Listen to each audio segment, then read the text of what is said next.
Esquerra exigeix a l'Estat que traspassi a Catalunya totes les competències i els recursos en matèria d'habitatge, tal com marca l'Estatut.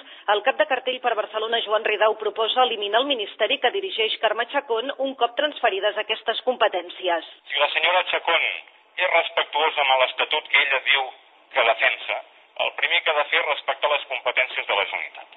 I, per tant, desmuntar un Ministeri de l'Habitatge que per l'únic que serveix és per muscular l'Estat amb unes polítiques com les d'habitatge que no li corresponen. I, per tant, desmuntar aquesta societat estatal de lloguer, desmuntar aquesta autèntica subhasta de propostes en habitatge que són oportunistes i que només les han fetes en campanya. En un acte amb les joventuts del partit a Reus, al Baix Camp, Ridao també s'ha compromès a impulsar la construcció els pròxims 4 anys de 50.000 habitatges nous de protecció pública a Catalunya. Segons Ridao, això permetria l'emancipació de 350.000 joves.